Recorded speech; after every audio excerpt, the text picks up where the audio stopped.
It's morning, and that means it's time for ROTN Mournings. The best way to start your morning off rotten.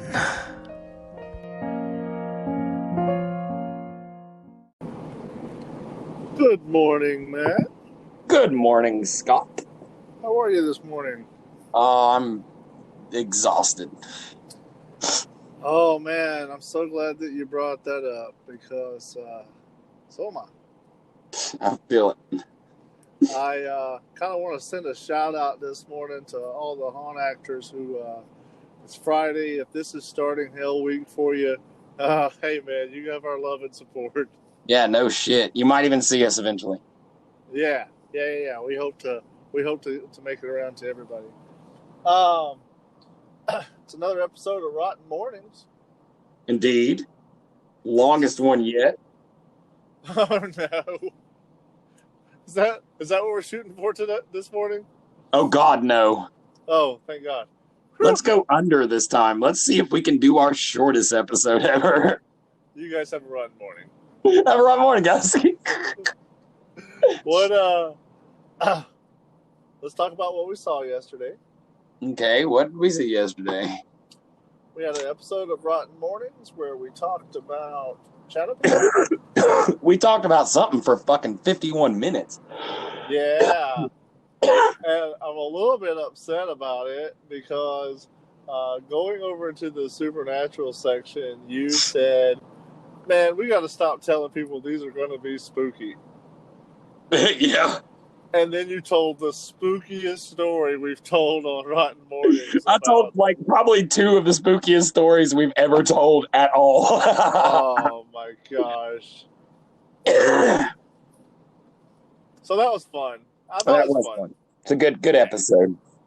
Pretty good times. And if you listen to nearly an hour of us babbling, where are you at? You need a hug. Look, you were talking about how it's like, oh wow, in this podcast we really like kind of bare our soul, and it's like, no, Scott, at fucking minute 32 we ran out of shit to say. Yeah, we were like, I'm gonna read the back of this box of cereal to you. Exactly. Oh man, I don't know that was that's gonna hold the record for the whole time. But we're going to keep it as the record for now. Yes, we are. Woo! All until right. we make more bad life decisions. Guys, you got to hear or you got to see yesterday something that doesn't happen or hasn't happened very often. We had an episode of We Are Not Alone. And in the episode of We Are Not Alone, you had really good audio. Yeah, the best freaking audio. Oh my gosh, it sounded phenomenal. I know, right? She sent me that like from her recording studio, so I think she knows how to do it. Yeah, I think she did pretty good. Did the intro to that change? No, that's the intro. That's the intro for their actual show. So I left it in to make sure I didn't step on anybody's toes when it came to like what's theirs and what's ours. Okay, I was thinking that the intro to We Are Not Alone had a little bit of different to it, but that's cool.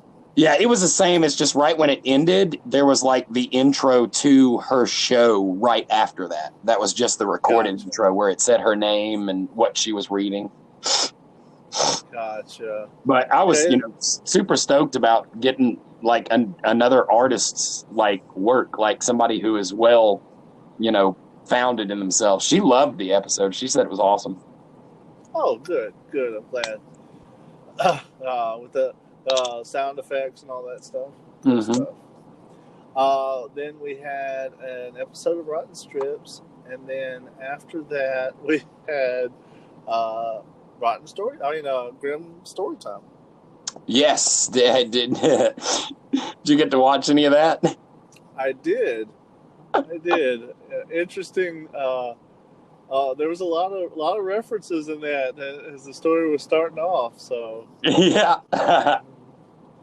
Yoda in my hand is really neat. Right. That's fun. she had sent me that, like, saying those lines, and I was like, shit, now I got to put something here. I didn't hear any feedback though, so I am kind of curious. What did you think about the run strips? Oh, I thought it was good. I mean, of course, I always shake my fist at you when you do laughing for like 30 seconds, but it was good. It had some very hilarious parts. You know, well, I'm glad you enjoyed it. Was somebody supposed to send you footage and you just didn't get it done or something? Uh-huh. So it's all good. It's all good. What a dick. Yeah. So I had probably the footage that was in that episode absolutely gorgeous. Everything else was just garbage. So that's good. And I expect more of that. So it's all coming together as planned. If you expect more than that, then you are in the wrong place. That's fair. After Grimm's story time, we went into a live with Grimm. Yes, that was so good. Did you get to see any of Tim in that? I did, and I was so happy to see so many cast members from Hellbilly actually be in that episode. Tim literally came on there as my great-grandfather. Oh, really? He was like, "Oh, I'm Matt Hall's great-grandfather. Anybody got a cigarette?" Dude, he was clowning on me so fucking hard. He's like, "I got to get the little head bob in." That's why he had the hair and the toboggan, and he had a chicken house shirt on. Oh, that's awesome. Yeah, it was fucking. And he called me right afterwards, and he was like, "Man, I saw they were live, and I wanted to go and get on their live." And then Kim was like, "Hey, they said something about Matt Ross," and he's like, "I got a fucking idea." That's great, man. That was really cool. Were they open tonight? No, they were not open tonight. They just let them do their live there. Oh, okay. I wondered because I was like, that's several cast members there. That's yeah, it was. There. And oh man, you're cutting out a little bit. Just giving you a heads up.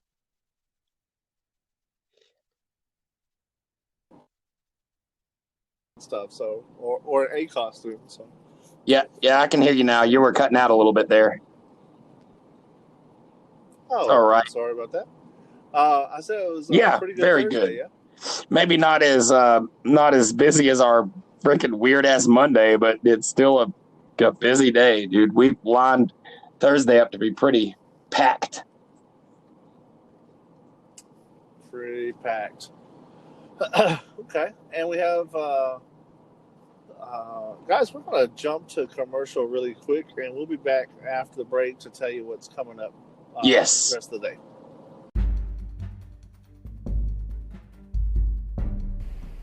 Hey guys, Scott with Rotten Reviews here.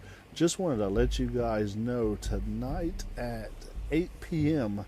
Tricks and Treats at the Black Market Bar and Grill in 5 Points South will feature Friends of Rotten, Scarlet Storm, and Violet Geen doing their clown best. So if you guys want to check that out, it starts at 8. It's $5 at the door. All right, back to the show.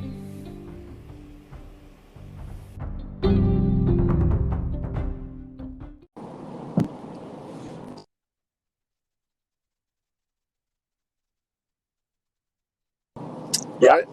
Yeah. Say that again. Sorry, did you get an emergency alert just then? No, did you get an? No, I haven't yet. Crap, that's probably going to kill my phone too. Then. Oh, it's okay. I'm in a whole different part of the world right now, brother. Oh, that's fair. Yeah, I'm driving to work. Driving to work. Anyway, so yeah, we've got some stuff coming up today, right? Yeah. I mean, I imagine so. Well, if you're listening to this now, we have the last episode of Unfinished Reviews. The reviews we didn't get finished last year, and I think it's Eastaboga. No, that was I can't remember which one it is this time. I can't remember. It was the last one. I don't have my computer on, so I can't see. No, that's totally okay. That's totally okay.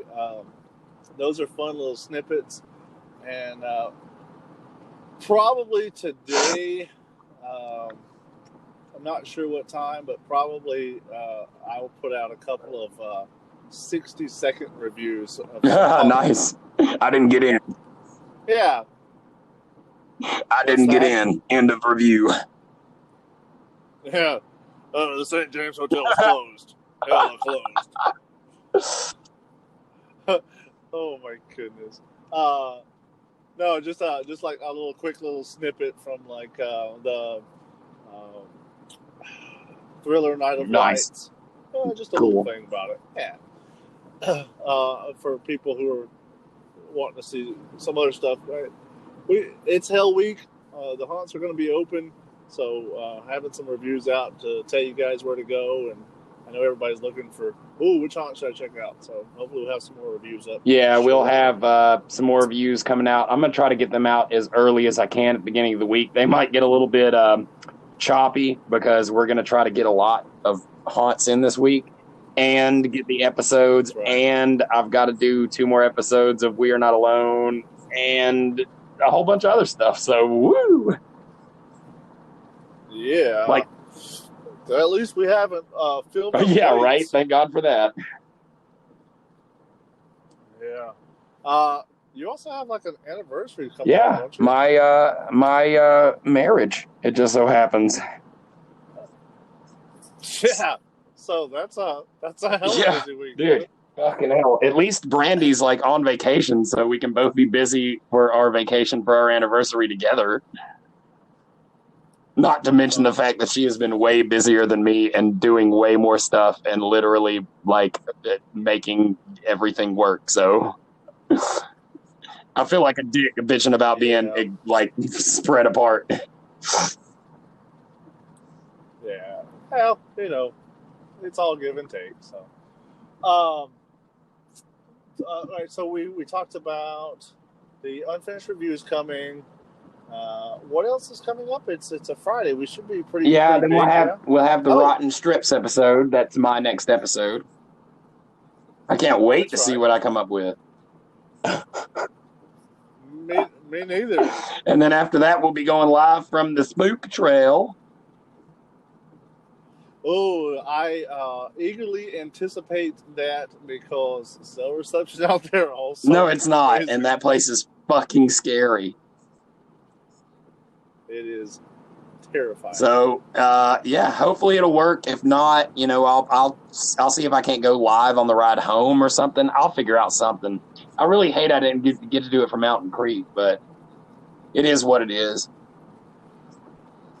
Hey, it is what it is, and I think the review from Mountain Creek went over definitely. Really well. So, one of the things I like to say, I know a lot of people aren't listening to our podcast, but we kind of decided not to give points or scores this year because we've always been about this. We've always been about let's talk about what the haunt's doing right, so you know why you should go out there.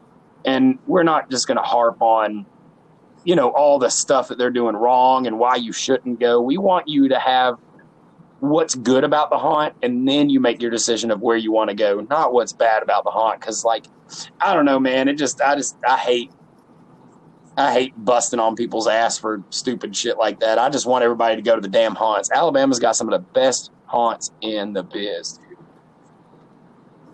Yeah, they do. It's weird that you brought up that you don't like to bring out the negative when you took out a full page ad and was it 6 bulletin boards? 7. It was 7 that said Hellbilly Hollow doesn't have good. Yes, well, and you know what? I stayed at it, and it worked out well. It did.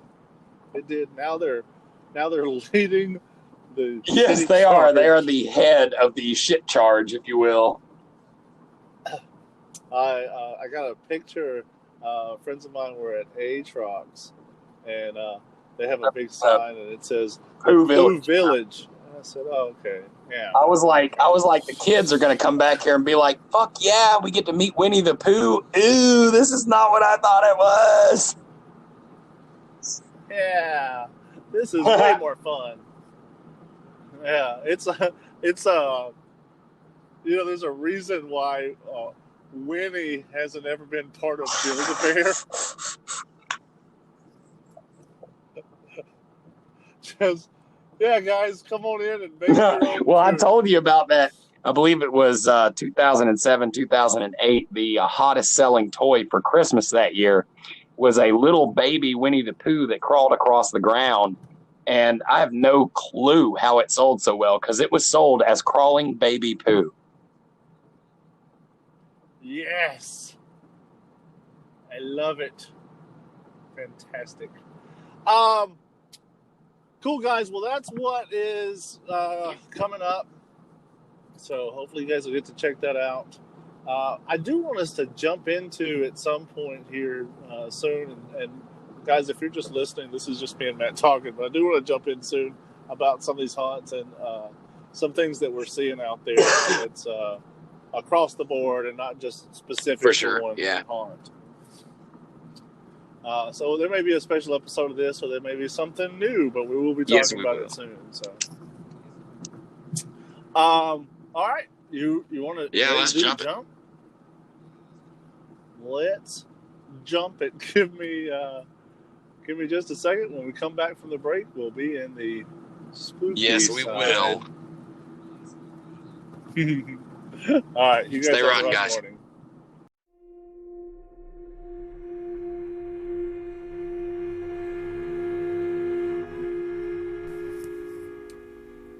It's so innocent.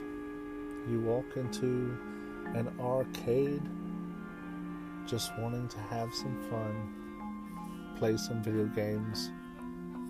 You get your quarter. You walk over to a machine you've never seen before. The title screen comes up.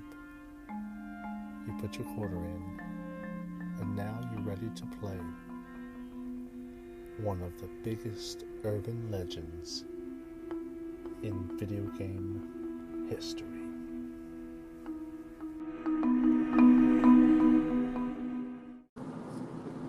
Well, hello there. Hello. Oh, man.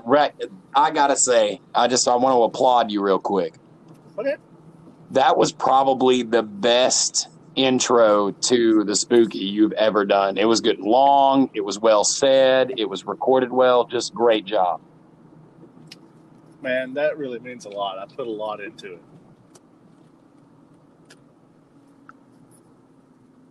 Thanks. So, yeah, that's all I got. Was it informative enough for you? I think so. Good.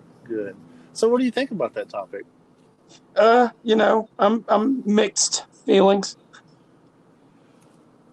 Guys, we don't get to talk about it very much because until recently there hasn't been a lot to talk about in this realm. But today we get to talk about the urban legends and the strange side of video. Video game, cursed video games? We are going to be talking about Polybius. Oh, interesting. Yes. If you guys know the story of Polybius, it was an arcade game that was set up in Oregon and possibly in some other locations, and people would play it, and they would see in the corner of the arcade hall men in suits watching them play. And the story developed that this was a game that the government had developed to test out the youth's like hand-eye coordination, or there's been other stories and other theories that it was about them being able to brainwash somebody, like whether or not they were receptive to the brainwashing techniques that they were using in the Polybius game. That's right. And stories came out that people were getting sick and having seizures and we're getting depressed just by playing it. So there is a lot written. Now, let me be very, very clear on this. There is no rendition of the game Polybius that you can play right now. There is a game called Polybius. It came out about 2 or 3 years ago. It is a reimagining of what they thought the game was. There is no way you can actually play the Polybius that we are talking about. Yes.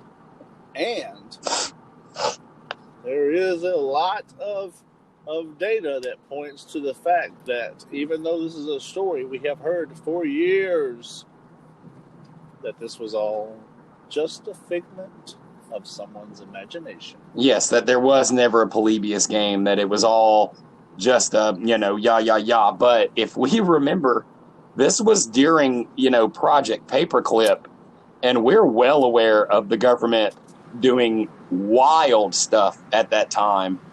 So it's not so far out of the realm of believability now that we know what was really going on back then. That's right. It is not outside the realm of possibility. It is not outside the realm of possibility that was it a secret experiment, that the data behind that has been kind of washed up to where they can prove that it didn't exist. Exactly. That's a neat thing. Yeah. But that's wild. So, Polybius was an interesting story, and continues to be, as the curious internet collective continues to dive deep into these kind of urban legends and find out more about them. But not outside like the realm of possibility. There was a time traveler that appeared on the Coast to Coast AM message boards. His name was John Teeter. Right. And John Teeter claimed that he had come back in time looking for a specific computer. Yes. So it was an IBM computer, but what that computer did, no other computer was capable of then, and no other computer does now, and no one at the time even knew that computer could do it. It's wild. It is, right? And the reason I bring that up is because maybe there was something to do with Polybius that did a different kind of thing. Yeah, true. Now, there was I only wanted to hit John Teeter just a little bit. If you guys are familiar with that story, it is very wild. Also, there's data to prove that could be made up. But there's so much in his story that was not privy. Like, he shouldn't have known that because it wasn't general knowledge at the time. Wasn't he the one that came back and said that everybody travels through time, but they just are really like scared of us because we're not like what they are, and that they all live in small communities that are like all a collection of togetherness, and they don't really have like big cities and such like that? I don't think that was John Teeter. I'm trying to think of who that was, but his name I'm not pulling up in my head. John Teeter did, though, talk about how he was pulling off time travel and how people in the future pulled off time travel by using small black holes. Yeah. Which like is an array of small black holes, which had never been thought of or anything. And still wasn't thought of when he said it, but only recently have scientists started looking into that. Yeah, with the Hadron Collider and CERN and all that shit. Yeah. So that's when you hear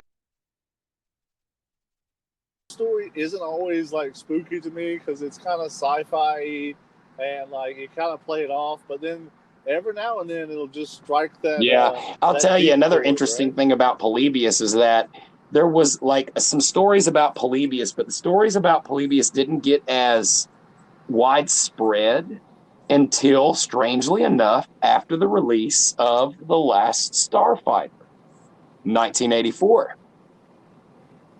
Do you remember what The Last Yeah. Starfighter is about?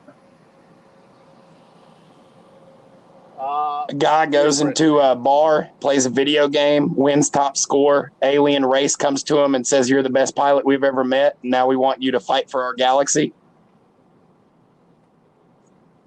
Like, Nice. that is a game, a That's movie about a game that was literally a recruitment tool. And that's where you get all of those references to anything that is ever done where somebody plays a game and they win a high score and then somebody's like, "You're the best at this game. Come with us." That's all from the movie The Last Starfighter. Yeah. If you are familiar with Ernest Cline's work, who did Ready Player One, his next book that came out was called Armada, and it was that story as well. Yes.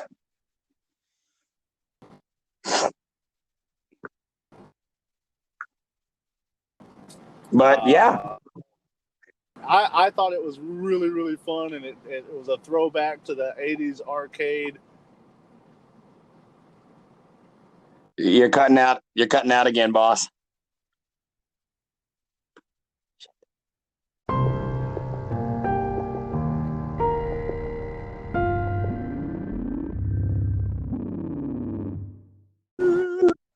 So essentially, if you guys pay attention to the wacky technical difficulties that we have on this show, we will never have a situation where aliens are like, "You guys are the best podcasters."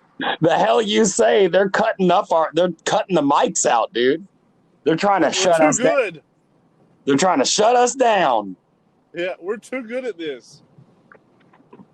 You're gonna have to make his phone not connect well. Trick him into getting an iPhone. Ha ha ha.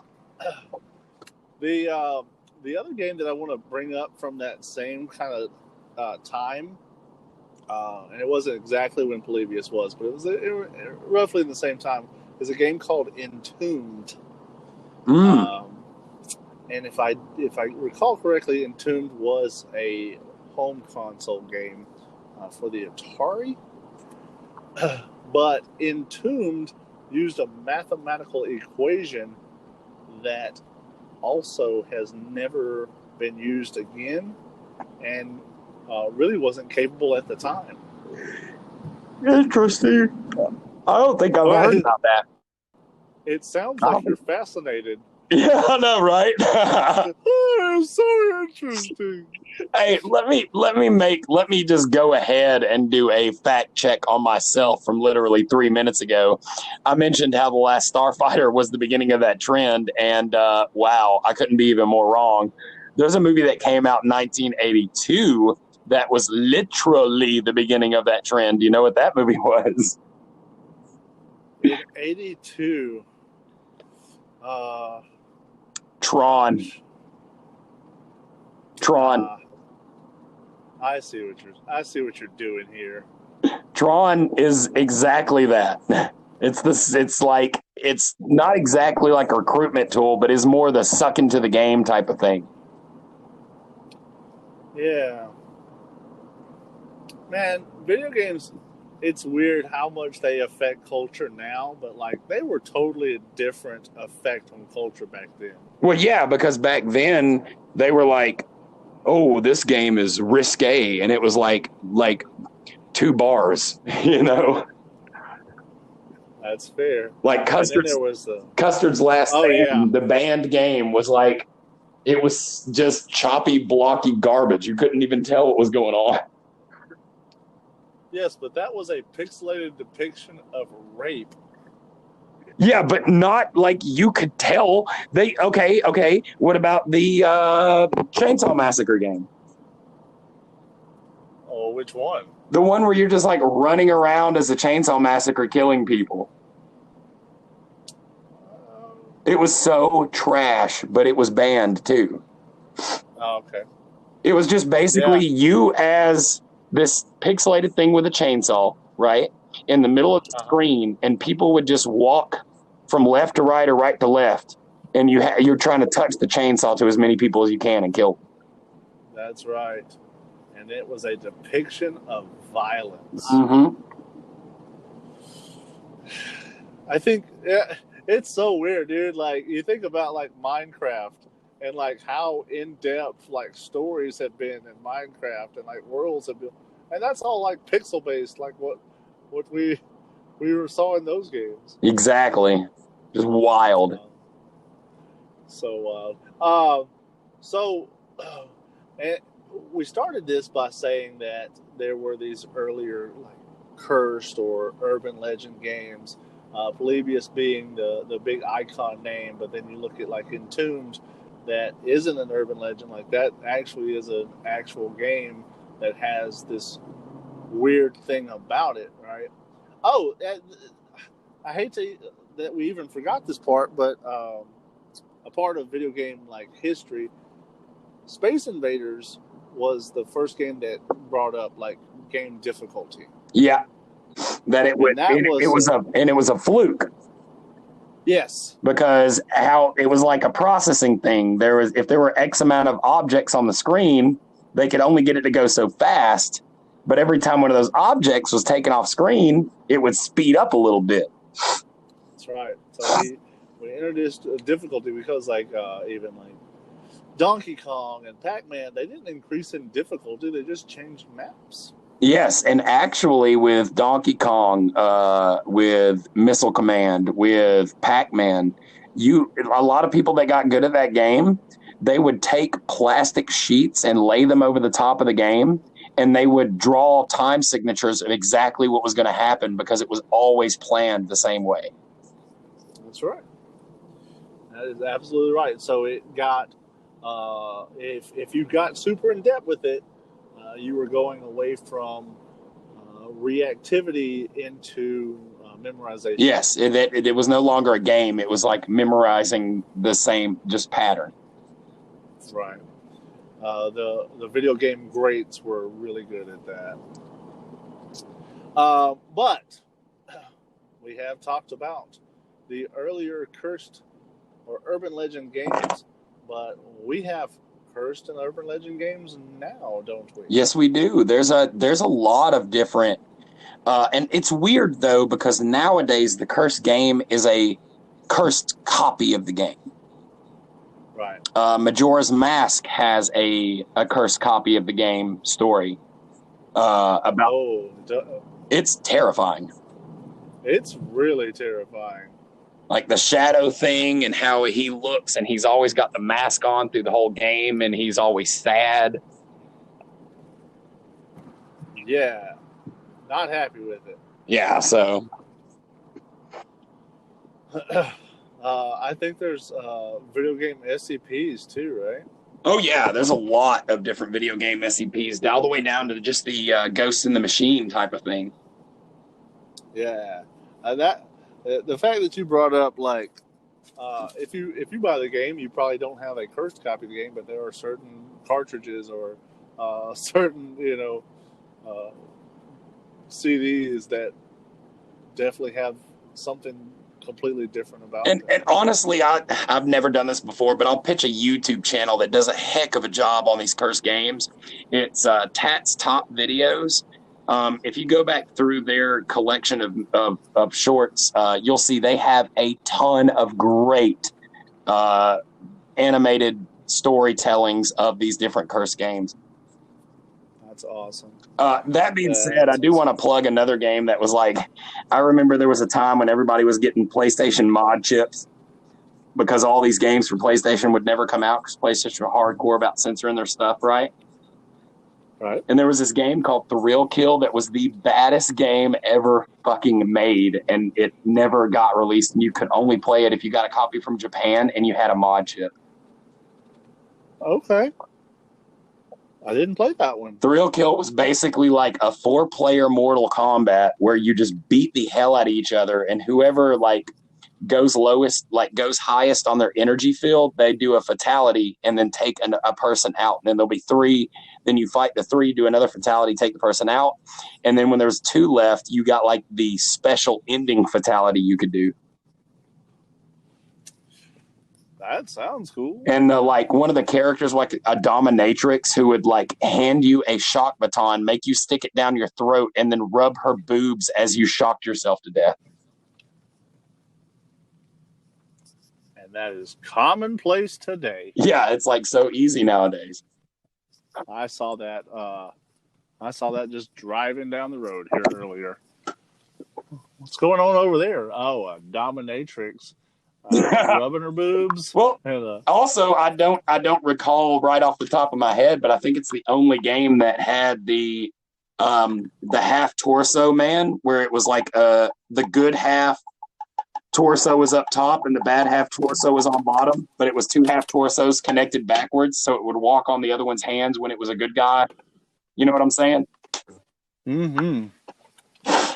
A yin yang monster. Yeah, the first time I ever saw that sort of depicted, so I always thought that was cool. But yeah, Polybius, Cursed Games, crazy shit. Guys, if you have a cursed game story that you know about or want to share with us, drop it in the comments of the podcast post that we put on Facebook. And if this is your first time ever hearing about the phenomenon of cursed games, I definitely encourage you to follow a rabbit hole on YouTube and just get some of these stories, because they are some of the most terrifying stories.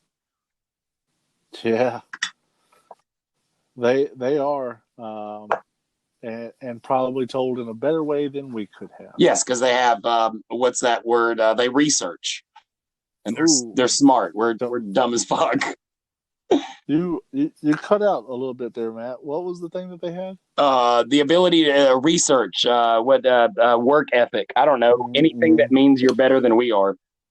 No, just breaking up. Sorry. Oh, I get it now. Oh, yeah. Well, hey, you guys stay rotten. Hey, you guys have a rotten morning. Have a rotten morning.